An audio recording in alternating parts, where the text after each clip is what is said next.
welcome to another edition of Home Affairs here on Joy 99.7 FM, live on Joy Prime, also on our Facebook page on Joy 99.7 FM. It's a real pleasure to have you here this morning. Thank you so much for making time to be with us. The song you just heard, Jaira by Maverick CT and Elevation Worship. Great song to start your morning, isn't it? Well, I am Bernice Abu-Baidoo Lansa. I'm doing this for your regular Edem Night Tay. I'm supported by a very solid team. Daniela is my producer, and Dennis is helping us with social media and all the questions that you send in. And Seth is with engineering. Mauli is a director for Joy Prime, and I've got Dennis also, a different Dennis, who's helping us with sound.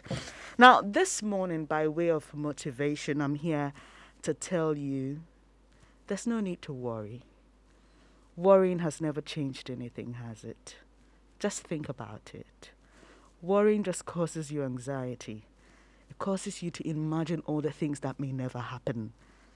It may even cause you some sickness, because a lot of anxiety in your system may cause stress, which will lead to other things.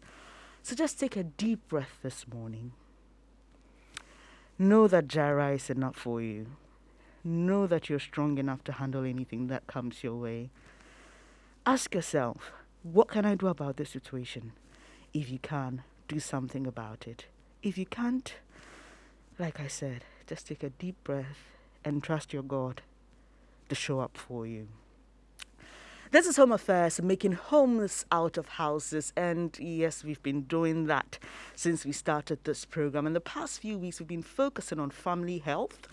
We looked at men's health, women's health. Today, you're going to look at the children's health. Yes, I know that excites a lot of you because sometimes, especially if you have a child who cannot express themselves, who hasn't yet reached that age, it can be really frustrating when you have to figure out what's happening to my child. So today we've got all the time, hopefully, to answer all your questions. And Dr. Seyram Wordui will be helping us do that this morning. And, well, before I get into your questions, I've got a few messages for you, really important ones. So just, indulge me while I share those messages. And then we'll have Dr. Wordui and then your questions as well. Before I bring you those important messages, though, just take the number down if you're not familiar with it. So you can start sending in your questions focused on children's health. The number is 0302 216541. That's the number to call later when we open the phone line, 0302 216541. The WhatsApp line is 055 1111997. Let me take it again, 055 1111997. Now to the messages. Journeys and Multimedia Group are supported by Toyota Ghana Company Limited. Toyota, superior quality. Avoid all distractions. Keep both eyes on the road and hands on the steering wheel. We need you alive. That's how to ensure your safe arrival. And Home Affairs is brought to you by Korba Payment App. Korba, our lives simplified. Unga, Mama's Helping Hand. Kel Kids toothpaste for children between 2 to 6 years. A product from Samara Company Limited. Kel Kids, happy smile. And your superstation, Joy 99.7 FM, will be off air from 8 a.m. to 5 p.m. on Sunday, that's tomorrow, to allow for maintenance works in order for us to serve you better. The news and your favorite talk show, Ultimate Health, will be live on our Facebook and YouTube pages at Joy 99.7. We apologize sincerely for every inconvenience this critical activity may cause you, our cherished audience. We are back on air at 5 p.m. with the rest of our programs for the day. Thank you, Joy 99.7 FM Radio, for discerning listeners. And do you know about the new Delicious? Oh yes, Ongalicious is the new Delicious. Create those amazing moments with your favorite Onga seasoning. No matter your cooking experience, Onga is a delight to make great tasting meals in every home. And like I said, I know at this time, great tasting meals are already being made in many homes. Onga is convenient to use and bring out that great taste and aroma in your meals. Let's toast to the new Onga chicken tablet with superior taste and comforting aroma for all your chicken meals. Mama's Helping Hand, Onga, proudly Ghanaian. And everyone can use Koba. It's got a payment channel for the big bosses, the market woman, the mechanic, the cocoa seller, and the small shop owner. Sit back, relax, and simply pay for your Old Students Association dues and contributions, transfer dues or funds across all bank accounts or mobile money wallets, top up airtime and data, pay your insurance, TV subscription, utility bills, pay school fees, or even pay for your wachi. Do all these and more on Koba and get a free life insurance cover with Prudential Life whilst you transact business on Koba. Use Koba and enjoy life's little pleasures. Download Koba on Play Store, App Store, access via the WhatsApp channel 0242 426 186 or just dial *365# and follow the prompts. Koba, our lives simplified. Now, have you heard or seen the power of Aid Tours? Well, Adansi Travels, as part of its 8th anniversary, is offering this mouth-watering deal to the capital of Africa, Addis Ababa, and continue the fun in Dubai, all for only 8,000 cedis. 8,000 cedis. In Addis, you'll have fun at the Entoto Mountain Park, enjoy traditional Ethiopian coffee ceremony, and spend the night at the magnificent Skylight Hotel. Onward to Dubai, the glamour and live performance from Kwame Eugene at Dubai Desert will mesmerize you. For only 8,000 cedis, you can be part of this historic Power of 8 trip to Addis and Dubai with your flight on Ethiopian Airlines, Dubai visa, 4 to 5-star luxury hotel tours and travel insurance all covered. Note that the 8 to 15 August deal just sold out. Available spot is now 10th to the 17th of August, and that's selling very fast. So book your spot at www.dancetravels.com or call 059 5500 817 to book. Feel life's beauty with a Dancy. Well, I'm done with those important messages. Thank you so much for for indulging me. And let's just get, straight into your questions. And we start off by introducing Dr. Seyram Wordui, who's at the Kolebu Teaching Hospital. Hello, Doc. Good morning. Thank you so much for showing up. And hopefully our audience will get some good stuff from you. Thank you so much for joining us. So let's start off with this question, How can I tell if my child has food allergies, Doc? If your child has food allergies, you are going to find that when he or she eats certain foods, there's an unusual reaction to them. So these reactions can be in the form of a rash. It can be in the form of difficulty breathing. Okay. Sometimes they have diarrhea, and then they pass stools and there's some blood in it. They may vomit what they eat. And generally, they may feel unwell. So you know that your child has a food allergy. Does it have to happen more than once for me to say my child is allergic to this food? Definitely, because there are other things that could look like food allergy. So you need to observe that anytime your child takes a certain food, there's this unusual reaction to the food, because before you can say that it's a food allergy. Your child can eat something and vomit or feel unwell because of food poisoning or contaminated food. So it needs to be, you need to observe a pattern that whenever your child eats this particular food, this happens to him or her. Doc, I find that in this part of the world, sometimes people take the issue of food allergies quite casually. Is it an issue to take seriously? Can food allergies be deadly? I guess, as you say, we take it casually because there is not such a big issue here as it is in the West. But nowadays, we know that those the diseases that are associated with allergic components are increasing nowadays. Yes, it didn't used to be so. It comes in association with asthma, which we also know that is on the rise. So that may be why it is taken casually. But yes, it could be fatal. You can eat a food that you're allergic to, and then as part of the manifestations of the allergy, your child finds it difficult to breathe because the airway is swollen. The airway may get so swollen that it's difficult for air to go in or out. and that can be fatal to the child. But then I guess it's just because we are not as used to it as in the West. But these days, diseases with allergic components are on the rise. Interesting. So we got a question. Someone is just sending in a question, a lot more of your questions. But Doc, let me find out from you on this particular one. How can I tell if my baby has an ear infection? If your baby has an ear infection, and ear infections are very common in the childhood, toddler ages. Okay. If your baby has an ear infection, around the ear will be painful. So you find that whenever you touch it, your baby or your child cries. And sometimes because of the pain, they are forced to sort of touch it themselves in a way, trying to relieve the pain. So you find that they tend to pull their ears. They are pulling it. Even though it's painful, they tend to pull their ears. It's as if there's something there that is irritating them. If it prolongs, there will be an ear discharge. So you find fluid coming out of the ears. Sometimes it looks just like pus, like when you get a boil and it bursts.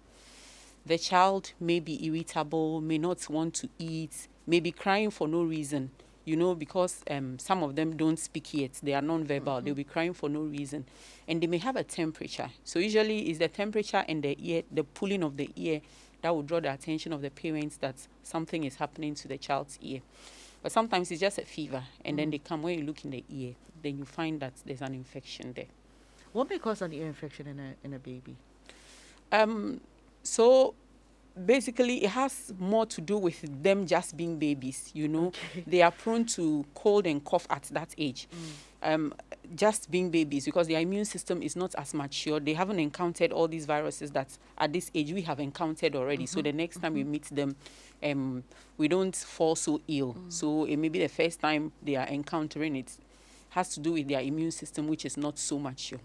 And then also the way, again, has to do with their growth, their size at that time. Okay. So there are some differences in the way our ears are, our grown-up ears are, compared to those of children. And those are the things that make them prone to getting ear infections. And sometimes too, parents are overzealous. They feel that your ear must be very, very clean. So anytime after a bath, then they put in cotton buds, trying to remove anything that may be there.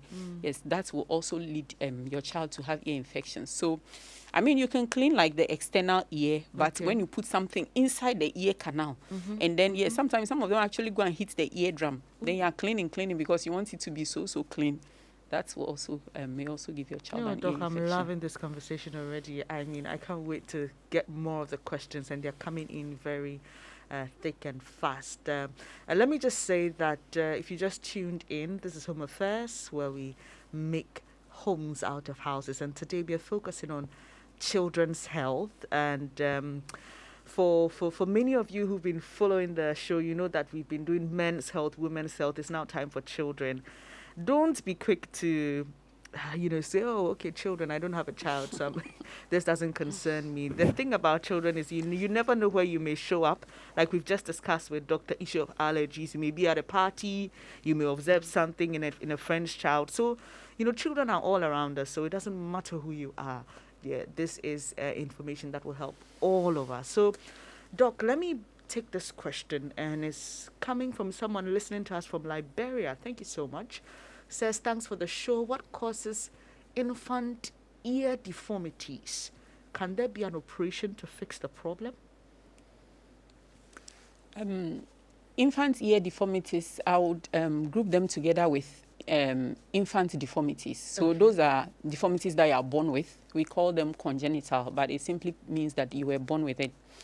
The causes may be genetic. So it may be like how sort of you are wired. Yes, it may be genetic. It's like the inside, the tiniest bits of your being, that sort of thing. So it may be genetic, or it may be something that happened in the womb. So something that happened in the womb could be an infection that the pregnant mother had. It could be substances that the mother took, drugs or alcohol or other things that the mother took. And it may be related to, we know that smoking is toxic to or affects the baby that is in the womb. Yeah, so those are the things that may cause ear deformities. Or it may be just an ear deformity, or it may come with other deformities. Okay. So when it comes with other deformities, that's a syndrome. And those ones are usually more difficult because it's not only the ear, there are other things that are also affected. They may have deformities or other problems. Yeah. So whether you can fix it with an operation or a surgery depends on the kind that it is. Okay. Yes. For instance, if you have a deformity where there is no ear, the way you are going to handle it is going to be different from if the ear is small. And then it depends on, like I said, it may be just an isolated ear deformity, or it may be part of so many things. We put it together as a syndrome. So then if it's a syndrome, if it's a syndrome, you are going to take a lot more things into consideration when you are considering whether to repair it. So the answer is that it's what kind of ear deformity, and is it only an ear deformity, or there are other things associated with it? All right. So this is a very interesting question. Someone's child is 6 years, and she's wondering how much sleep that child should be getting for their age. Okay. The reason this is difficult is because at every age or age range, the sleep requirements are different. Okay. So babies will sleep a lot more than if it's a toddler, and then than if it's a school age child. My guess should be that the child should be getting about 9 hours of sleep. Yes, on average, that's a guess. So even though I'm not able to answer it quite specifically, it's a good question because children should get a lot of sleep. When they sleep, a lot of things happen. Their brain grows, their body is repaired. They tend to do better in school because then they don't go to school tired. And because they sleep well, it has a way of protecting them against obesity, which will come with other diseases like hypertension, diabetes, those sort of things. So children should get a lot of sleep. It's a problem when they spend a lot of time, say, watching TV in the night and so on, and then they don't go to bed early because the next day they are going to wake up tired. So sleep is good. It helps if in the home there is like a bedtime routine. At this time, you should go to bed. Let's say it's 8 p.m. It must be 8 p.m. all the time. Even on weekends and vacations, it must be 8 p.m. And then there's a specific set of activities that you do before your child goes to bed. Okay. Maybe you take a bath, you read a book, you sing a lullaby, those sort of things. And then they have a good sleep. So it should be something that tells the child, be getting ready to sleep. Children sort of just thrive on routine, Okay. And then those who find it difficult to sleep, maybe it's because it's always varying. Whatever they do in the night is always varying. But if there's a set of activities, by the time you get to the first, second activity, you're in the mood. You know that it is going to be bedtime. Yes. All right. Doc, let me quickly ask this. When you say a child should have, or a child at this stage should have 9 hours of sleep, do you mean that includes naps and other, short forms of sleep the child will take throughout the day, or this is nighttime uninterrupted sleep? So for this question, I answered it thinking only about nighttime uninterrupted sleep, because a lot of children at 6 years don't need a nap during the day. Younger ones certainly do, but a lot of children at 6 years don't need a nap during the day. Great. So you can also send in your questions on the WhatsApp number 055 111 997 055 111 997. I'll take this one. It says, what does a healthy stool look like in toddlers? Stool is different across the ages, especially from newborn through infancy to toddlerhood.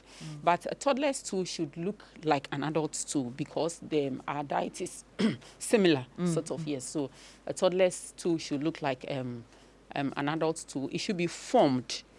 It shouldn't be watery or loose. Okay. And when we say loose too, it means like it's watery, or when you, I had a lecturer who used to say it takes the shape of the container. Okay. Yeah. So it should be formed. And then the color is brownish. Sometimes we eat certain things that color the stool. For instance, if you eat a lot of watermelon, you're going to see it's looking reddish. If you take iron syrup, you're going to see it's looking blackish. Yeah, but That doesn't mean it's not normal. You know that because you have eaten something or you are drinking something, that's why it's scarlet. So it should be formed. There should be no blood in it. Whenever there's blood in it, there's a problem. And whenever it's diarrhea, it's loose or it's taking the shape of the container, then there's a problem. Yeah. All right. So let's take a lot more of those questions that you've sent. Very, very interesting ones coming through. This one, okay. Is asking if there are treatments for an infant with bad mouth odor. Yes, there is treatment. So you would have to take the infant to hospital because the reason for the bad mouth odor should be identified, and then the treatment will depend on what is causing the bad mouth odor. There is treatment. All right, so it's a very straight to the point answer there from Dr. Wordui. And let's take some questions. How much exercise should my child get every day? Children should get exercise. There are recommendations for healthy adults and then adults that are trying to lose weight.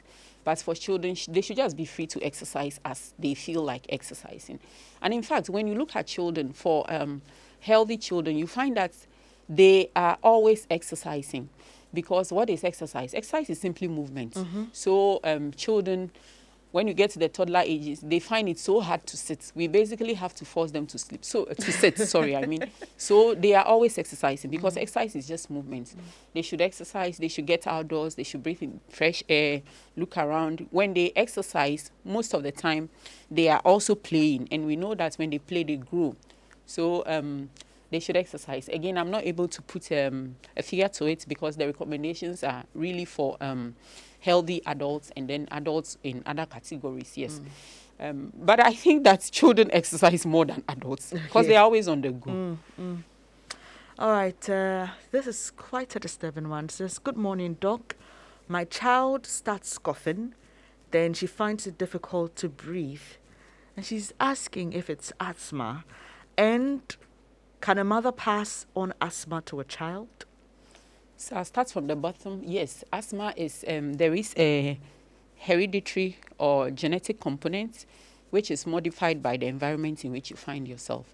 So definitely yes. And we know that it is when your mother has asthma, you are more likely to get it than when your father has asthma.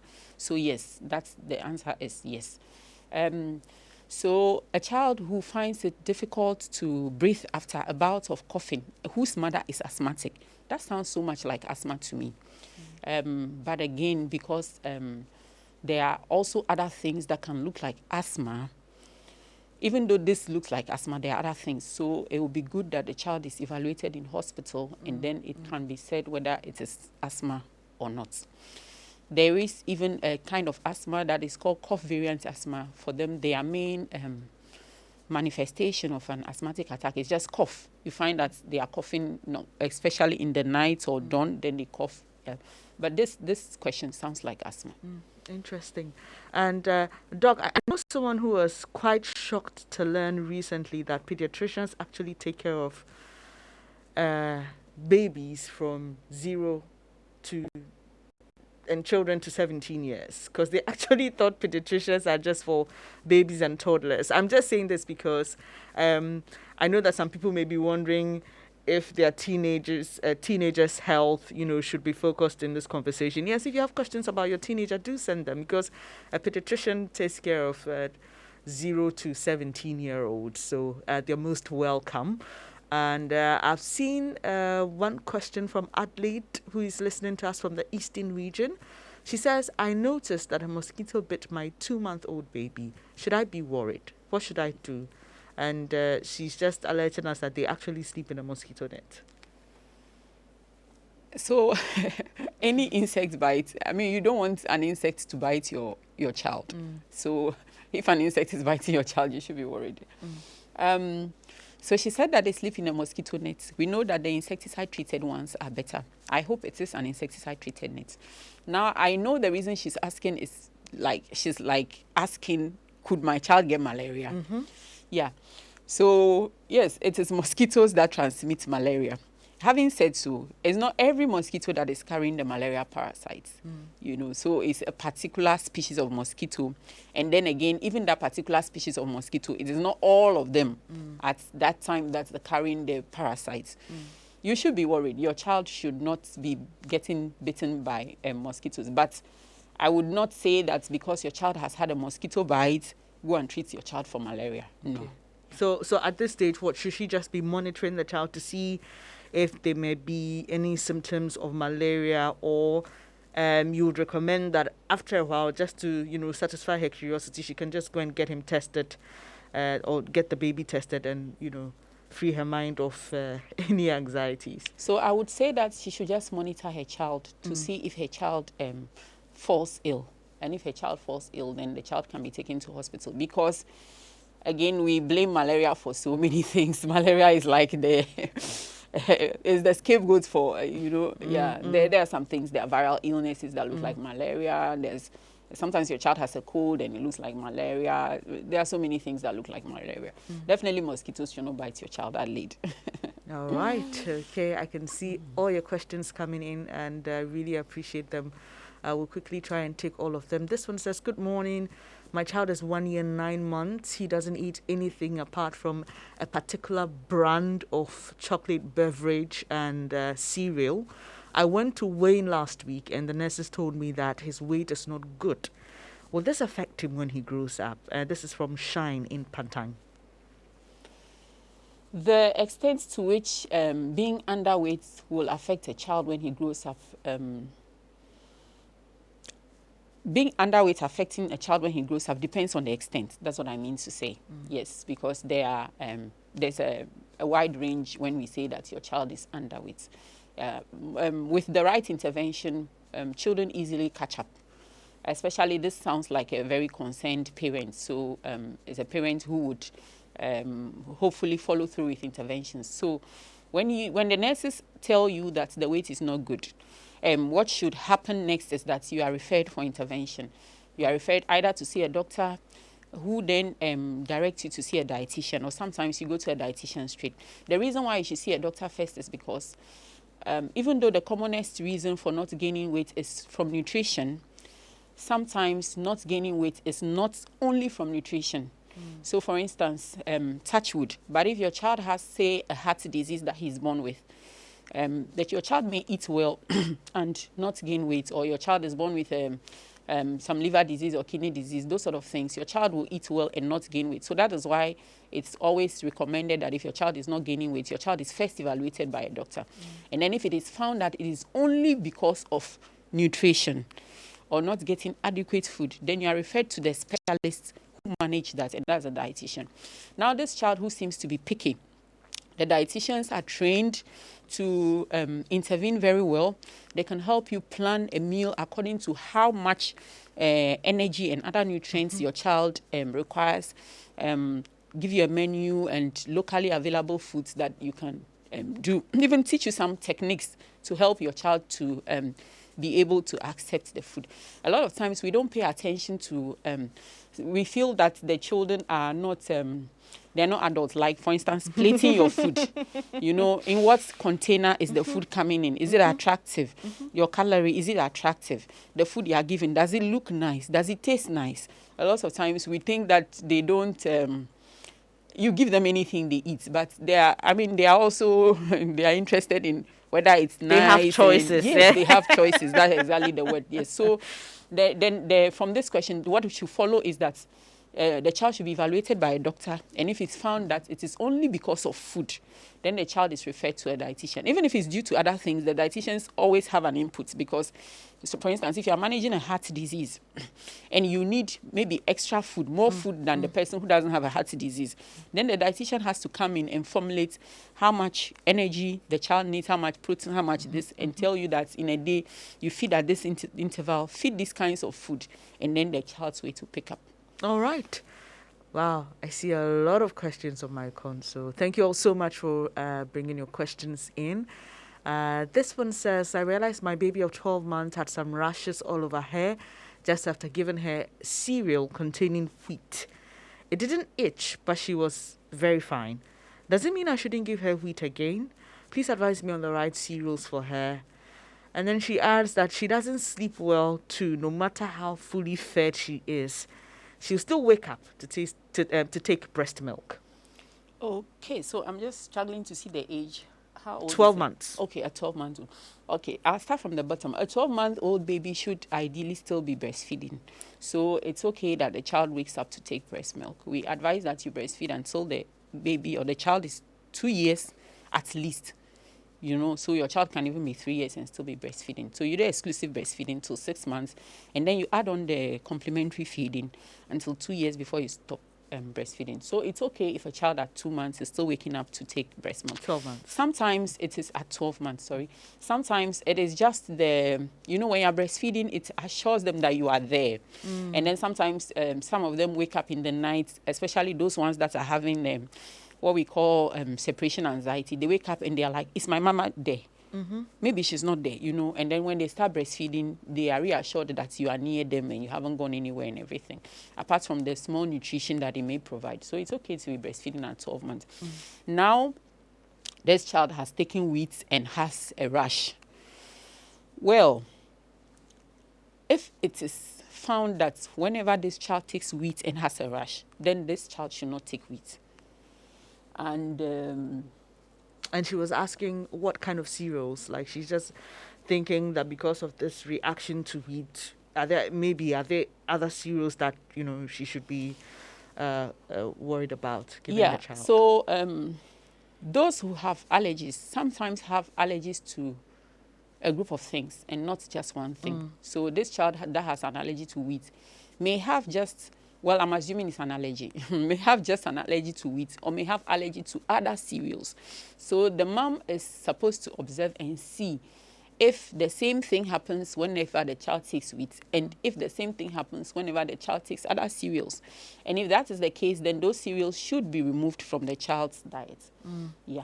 All right. So, Doc, we'll take this last question for now, and then we'll quickly take a breather and come back to take more of your questions. This one says, my 2-year, 10-month-old boy is always having a cold with a runny nose and excessive salivation. He also snores. Please, what causes that? So like I said, children just by their nature are more prone to cold and cough. That's just what childhood is. And sometimes when parents say that it's always, what they actually mean is that it's having repeated bouts. So perhaps the child is getting a cold every month, which is on the high side, but it's okay because it's a child, yeah. And then the parent tends to see it as all the time. But when you ask questions, you see that, they will say, okay, he came and then he went away for a week or something and then he came again, yeah. So, but children do tend to get cough and cold. It's just because they are children. As they grow up, they don't get it so frequently. That's how we all went through it. And the snoring is a problem. So what she's calling snoring may be because the child's nose is blocked and there are sounds coming out. But if it is true snoring, your child shouldn't snore. And so that child should be evaluated and be treated, because when they snore, first, the quality of sleep is disturbed. So if they go to school, they don't do well because they are feeling so sleepy. And we already said that lack of sleep affects your health in other ways.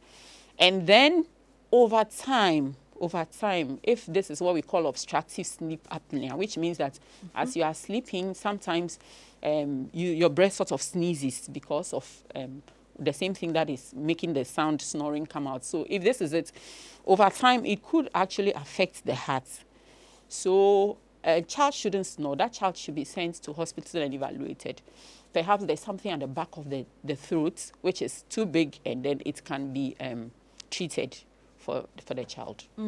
All right, Doc, this is a pretty long one, so I'll just allow us to take the break. When we come back, we can have more time to deal with that. It has to do with the child being nebulized and all. This is Home Affairs, making homes out of houses. We are glad that you could join us this morning. We are talking about children and everything health related. And now, do you know about the new Delicious? Oh yes, Ungalicious is the new Delicious. Create those amazing moments with your favorite Unga seasoning. No matter your cooking experience, Onga is a delight to make great tasting meals in every home. Onga is convenient to use and bring out that great taste and aroma in your meals. Let's toast to the new Onga chicken tablet with superior taste and comforting aroma for all your chicken meals. Mama's helping hand, Onga, proudly Ghanaian. Do stay with us. We've got more right after these.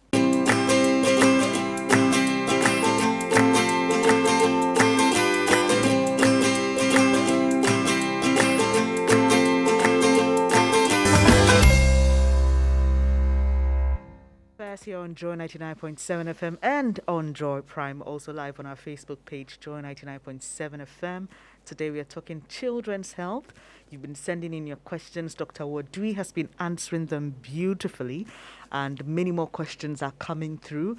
We'll just take them quickly so we don't run out of time. I pray we'll be able to exhaust everything. So, Doc, this one is from Ni. He says, my son is in Montessori. The school was doing some renovations, and after my boy came home, he couldn't breathe. It became a problem. And he says, anytime this happens, we take him to the hospital. He gets nebulized. He's treated for malaria and chest pains. And anytime he complains of chest pains, we also send him. His blood is tested, and he's treated for malaria. Now, we also treat him for malaria anytime he complains. We hope he's not having asthma. And he says there's no person with asthma in the family, but his son is now 13. Okay, again, this sounds like asthma to me because he said that this started when there was some renovation happening in the school. We know that children who have asthma may be allergic to dust. They may be allergic to strong scents like paint or cleaning agents. We know that. And then because he says that he's nebulized, if the child is nebulized with salbutamol and the child gets better, that is asthma. Because what is asthma is that your airways are blocked. As soon as you get the class of medications in which salbutamol falls, it opens up.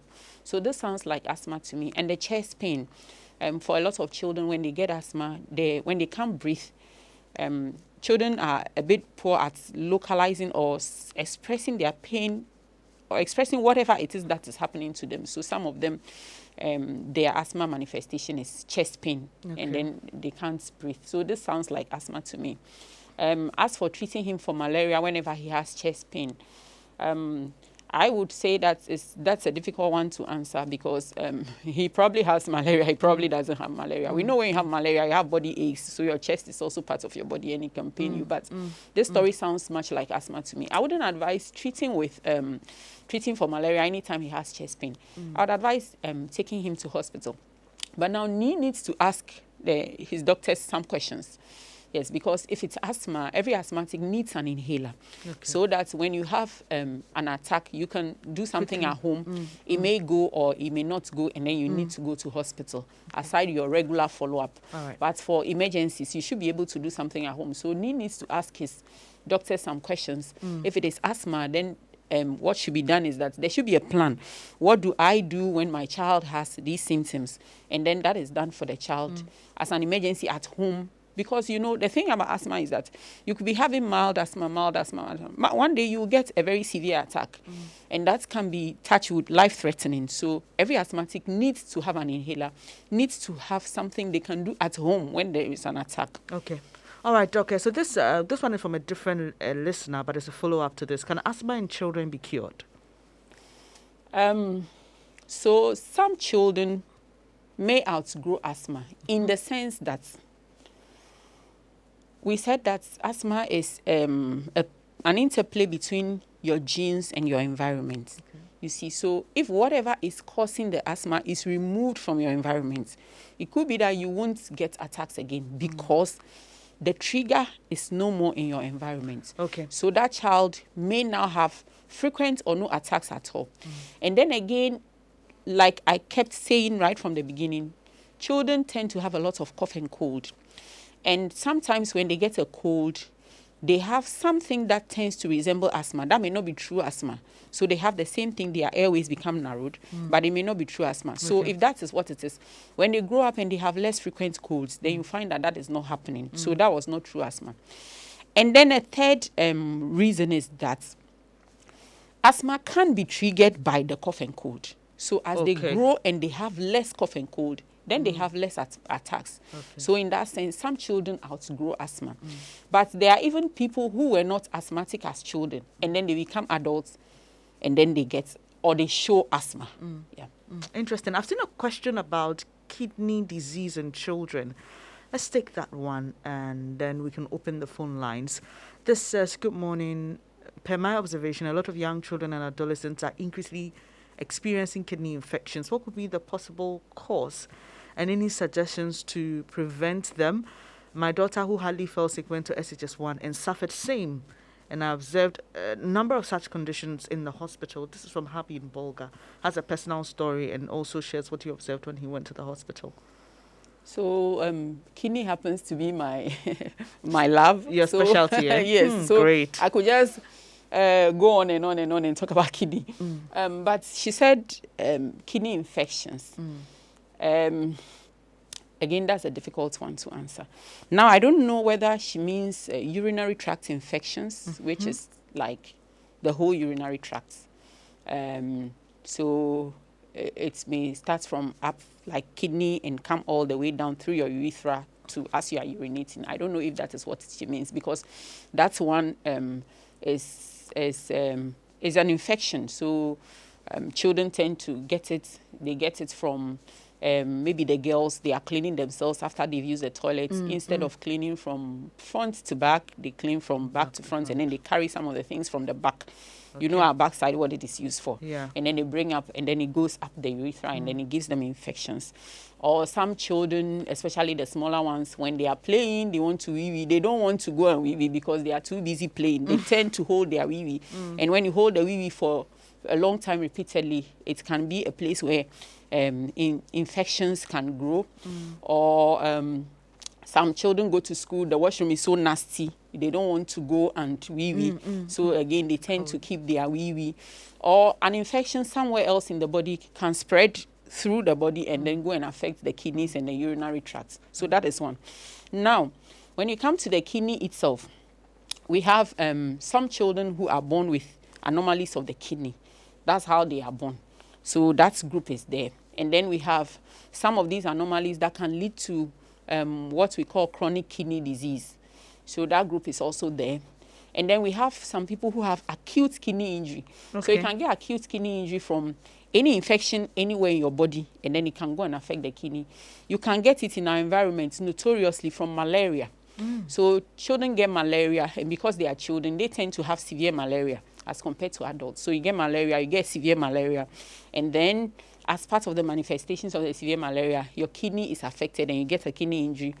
Or because in malaria, you tend to break down your red blood cells. When you break them down, whatever is the waste products can go and affect the kidney.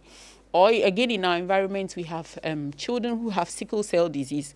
They also tend to break down their blood fast. And then the waste from the breaking of the blood can go and affect the kidney. I told you kidney, I can go on and on. I know, right? But then we also have people who lack G6PD. And G6PD deficiency is common wherever malaria is common.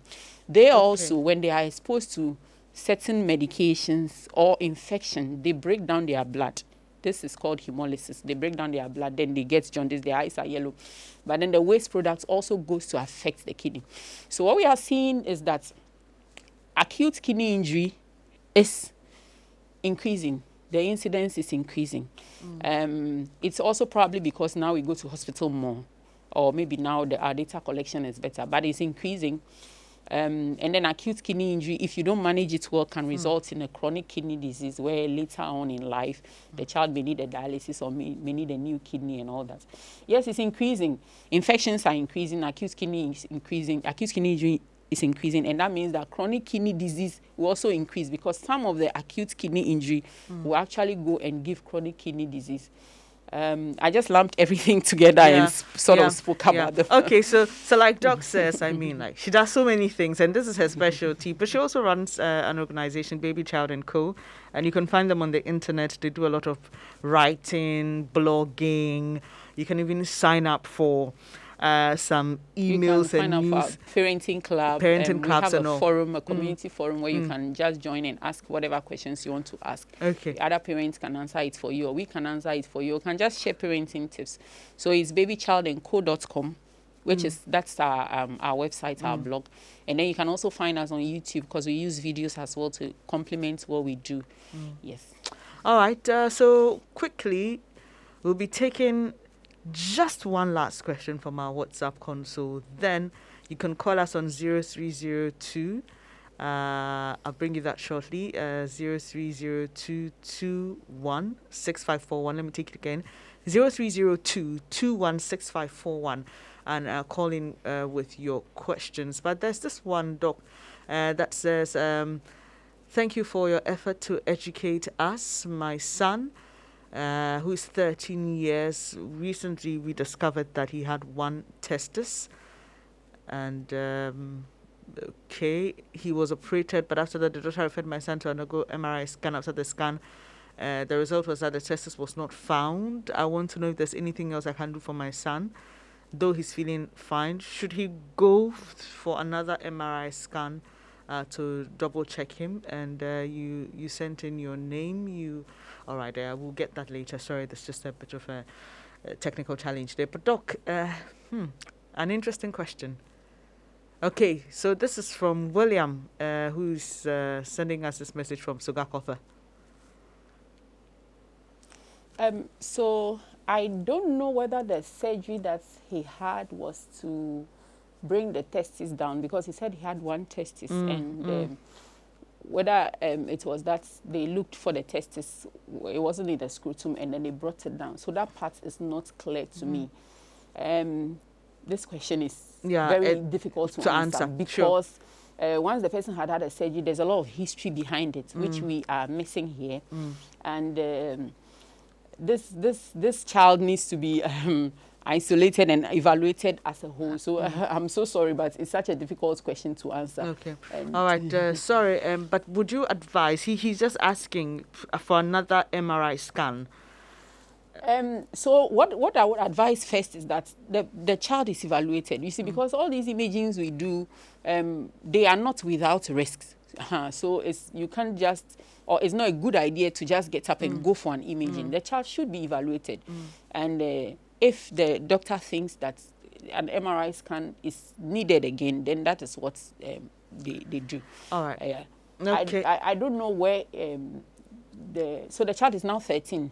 Yes. So the child needs to see the pediatric surgeons and perhaps the endocrinologist. But to start off with the pediatric surgeons, and then the child can be taken as a whole and looked at. Okay. This question, the next one is from Titi in Kufuria. He says, my 3-year-old is having frequent urination every 3 minutes since last week.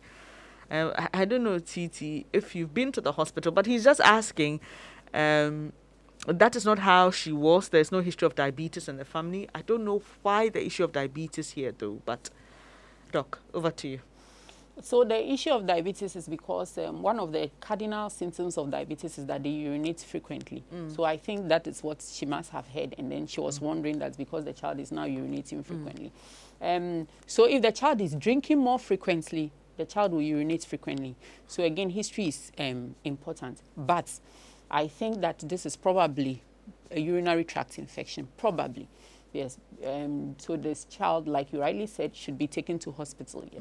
It could be a urinary tract infection. It could still be diabetes anyway. If you say there's no history of diabetes in the family, diabetes doesn't always run in the family. So it could be diabetes. But I think that the child should go to hospital. It sounds more likely, if it's not that the child is drinking water more, then it sounds like a urinary tract infection. All right. This one says, what causes cataract in newly born children? Robert from Dansaman sent this.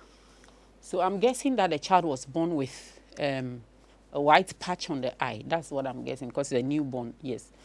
And there are so many things that can cause a white, where should be black in the eye, looking white. There are so many things that can cause it. Yes, one is cataract, but there are other things that can cause it. And so this child should really be seen in hospital. Should be seen by a pediatric ophthalmologist, so someone who is specialized in the eye and has an interest in children, yes. This child should be seen in hospital. Okay. So your child can be born with cataracts as part of a syndrome, like I said. Other things are added to it, or you can just be born with isolated cataract. But because there are other things that can look like cataract, some of which something can be, or a lot of which something can be done about. So I think the child should be taken to hospital. All right, 0302 216 is the number to call if you have any questions on your children's health. Dr. Wordui is here to answer all of them for you. Don't forget, we're looking at 0 to 17 years, so just let them come in. So let's take this one also on WhatsApp. Doc, my son sneezes continuously every morning when he wakes up. What might be the problem and remedy? This sounds like a group of diseases in the allergy family. So it sounds like an allergic thing. And there's easy remedy for it. Yes, but it's good that the child is seen in hospital again. But there's easy remedy for it. If he tends to sneeze anytime he wakes up, so that's like dawn time or nighttime sneezing, there's an easy remedy for it. It sounds like allergy. Another reason why the child should be seen in hospitals is because the allergic diseases, they tend to come as a group. You know, so the child who is sneezing early in the morning all the time may also have itchy eyes. The child may also have some skin manifestations that can be quite troubling. You know, they can't concentrate. The teacher is teaching, they are always scratching. And when they want to sleep, they are scratching. Their sleep is disturbed. And then the child may even have asthma. So there's a way to deal with it, which is so easy, but the child should be seen in hospital so that the child can be seen as a whole person and managed holistically. Doc, I don't know. Okay, William is on the line. Let me just take his question. I'll take a follow-up to this issue about allergies and early in the morning. Hello, William. Thank you for joining us. Let's hear your question. Hello, good morning. Good morning. I sent the WhatsApp message. My child was actually operated to drop the undescended testicles, but unfortunately, the doctor after the operation said he couldn't find it, so we should go and do the MRI scan.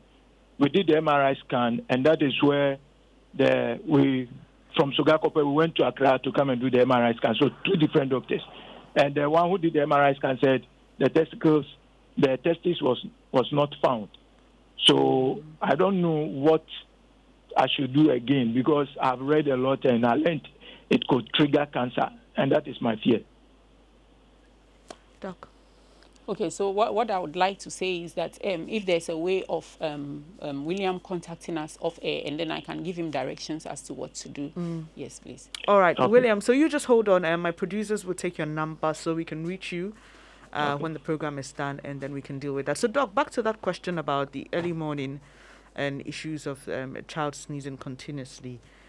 Allergies. You said earlier that they could be triggered by, strong smelling products like paint or even perfume. So could it be that maybe a parent or someone is using something that a child wakes up to and, immediately reacts? Can we look for all those other issues as well? Yes, that's very true. So for instance, if you are using mosquito coil in the night and then he wakes up and then he has the smell, then he can sneeze. But because there's a particular kind of allergic disease where they sneeze at dawn, usually because of temperature factors.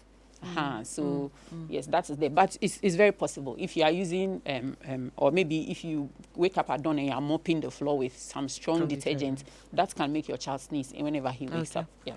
All right, Doctor. Let's take Esther. Hello, Esther. Let's hear your question. Yes. Okay. Good morning. Good morning. My dear, please, I wanted to ask about my child, 9-year-old boy.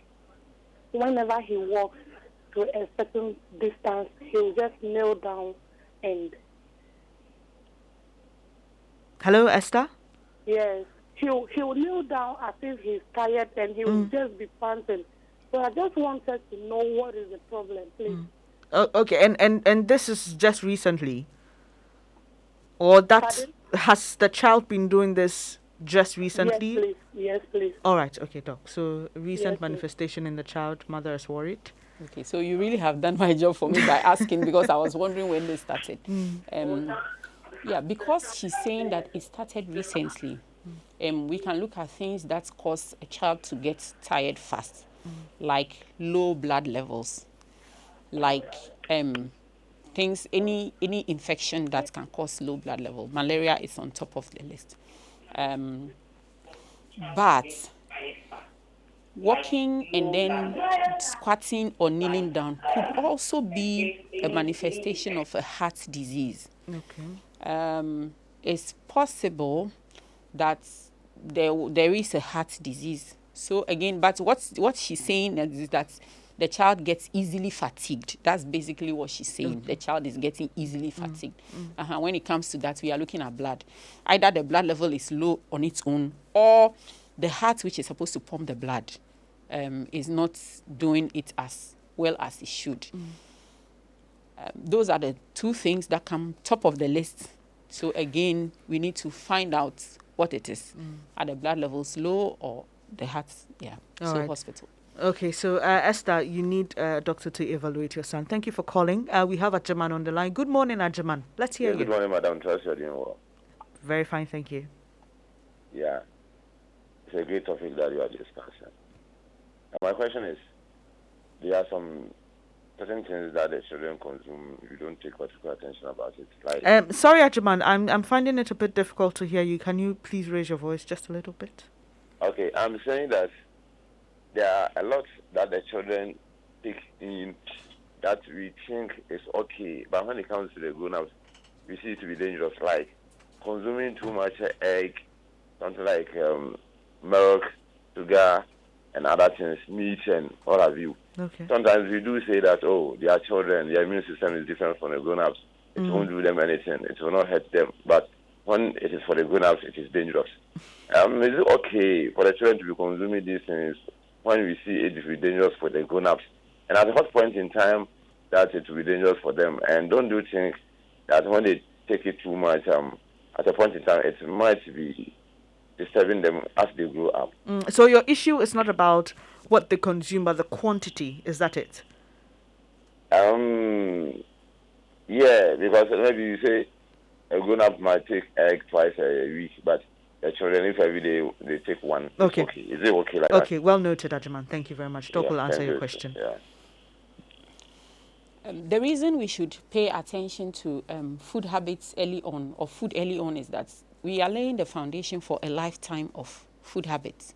You see, so if you bring up your child, starting off your child with a lot of sugar, that person likely is going to grow up eating a lot of sugar. So at that stage, it may not be harmful to the child, but over time, as the child grows up with habits, because we lay the foundation for food habits when they are small. Once they start eating, we are laying the foundation. And then we introduce them to certain things that some of them, when you eat, the next time you need to eat a little bit more to have the taste. Yes. So that's the reason we should start paying attention from when they are small.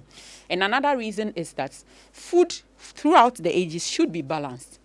You should have particular, so for children, the amount of every nutrient you eat depends on your weight at the time. So we express it as amount per kilograms of the child. But too much of everything is bad. Yes, so sugar, for instance, sugar in the diet of a child. In fact, children who are less than 1 should not eat sugar. There should not be sugar in their diet. Okay. And then there are recommendations for how much sugar they should eat throughout the ages.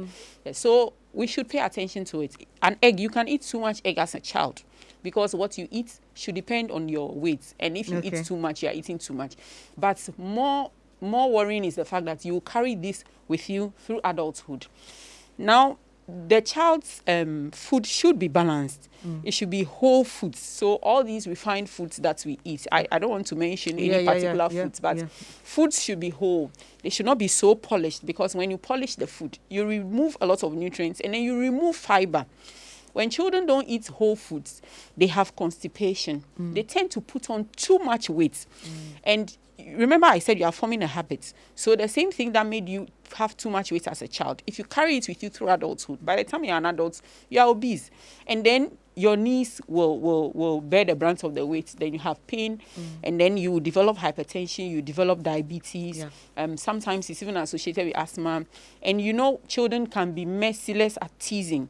Then they start calling you obolo, and then it affects your self-esteem. You are not confident, you can't do well in school, and all those things. So we really should be paying attention to what we start feeding our children with right from when they start feeding. Yes, because we are laying the foundation for lifelong habits, and it should be done right. Yes. So, the strict answer is that what a child needs at every age, because it depends on weights. Yes, it's specified. Okay. And if you really are serious about it, you can get a dietitian to give you what the child needs. Or actually, as I'm saying, he can just contact BabyChildandCo, and then we'll sort him out. All we right, have a dietitian that can sort all right, him Doc, out. I have a follow-up on that question, but Florence is on the line. We'll hear her question, then I'll come back to this one. Hello, Florence. Thank you so much for holding on. Let's hear your question. Hello, Florence. Well, I think we lost Florence. Okay, Doc, so the quick follow-up on that one. So sometimes some parents tend to substitute sugar with other things like sweetness and honey. You mentioned that a child under 1 should not be given sugar. Is that okay, especially honey? Is it okay for a child to take in honey? Okay, so babies under 1 again should not take honey. They should not take honey because it can give them some. It's rare, but it can be very bad. So they should not take honey. There are some things in the spores in the honey that they shouldn't take. Yes. Right. Recently, I even interacted with someone, a specialist, a dietitian, who was even saying that they should not take it till they are 2. Okay. Yes, but I think across board, a child who is under 1 should not take honey. I found this problem sometimes when I attended outdooring naming ceremony, christenings, and then the pastors tend to use honey. That one. Yes. It's another conversation for another They should not day. take honey. Now with sweetness, you see the thing with sweetness is that they give you a craving for the sweet taste. You see, and then they don't have any nutrients. It's just the taste and there is no nutrients. So if you need to substitute, especially when we are talking about children, you should look at things like dried fruits, because those ones they are packed with natural nutrients. sugars. Yes, nutrients. They have natural sugar, so it gives a sweet taste. Okay. But then it's also packed with nutrients and fiber. All right, Doc, we have Florence back on the line. Hello, Florence. Good morning. Hello. Let's hear your question. Hello. Hello, Florence. Can you hear me? Good morning. Good morning. Please, I have a 9-month-old baby in the house. When I gave birth to her, she was weighing 2.9. And did you say after some few 2.9? months, I realized she was having some rashes on the body, Okay. especially on the neck. I sent her to the hospital, and they told me I should change her soaps and other things. I did that, but I realized the rashes is still coming. So I sent her back. They gave me some medications, some antibiotics, and some tropical cream to apply it on the rashes. I did.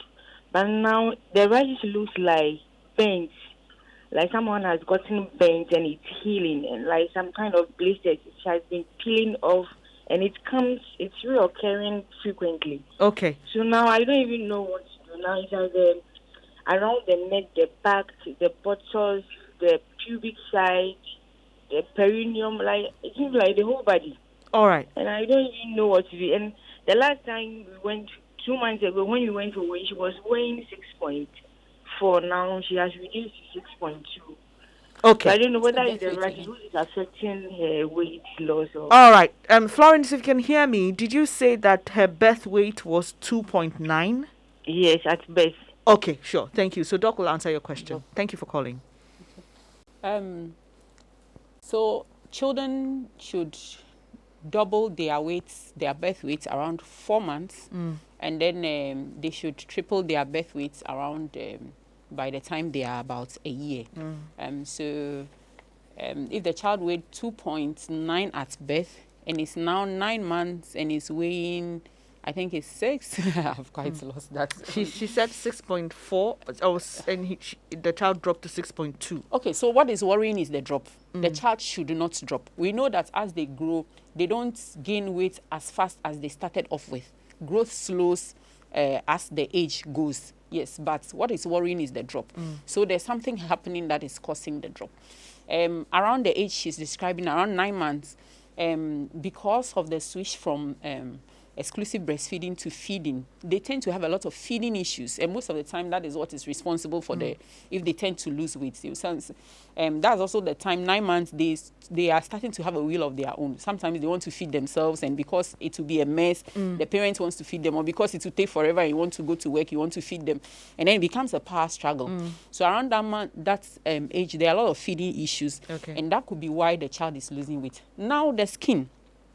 My answer may not help Florence specifically, but the listeners. Okay. The thing is that baby skins are very delicate. And when they are born, because we want to do so much for them, we go around trying to kill things that are not there. So we add so many harsh things to their bath water, and we use so many harsh soaps. Babies should be cleaned with mild soap. And ordinarily, you shouldn't add antiseptics to their bath water. Okay. You should only add antiseptic when a doctor has told you, or your midwife or something, that this rash is an infection. And so you do that. But we start off, or lots of people start off adding antiseptic to the bath water, and then they use and then they use very harsh carbolic medicated soaps for the baby's delicate skin. And when you do that, what you do is that you rid the skin of all the natural oils God has put there, and then there are some friendly organisms on our skin. You clear them all, leaving space for the unfriendly ones to come and get on the skin and cause problems. All right. Now with the rash, you will need to look at a rash to say what it is, but most of the rashes that babies have are not infections. You just need to watch them a bit and they go. But again, as soon as we see a rash, we want to do something. So the thing that we want to do is what worsens the problem. All right, it just changes everything, and then you don't know what it is. But for Florence, I think you need to see the rash to know what it is. And all right. Okay. Unfortunately, we've run out of time. I've seen all your questions. Look, Dr. Wordui, you've just been exciting, amazing. I hope we can have you next week to continue this, because the questions are so many.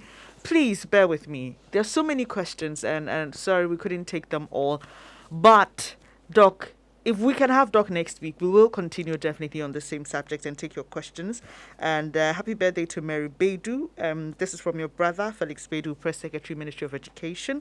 They're thanking God for your life. And that'll be it for today's show. I really appreciate your company. Thank you so much for staying with us. Thank you so much for sending in your questions. Like I said, we will continue next week, so don't worry.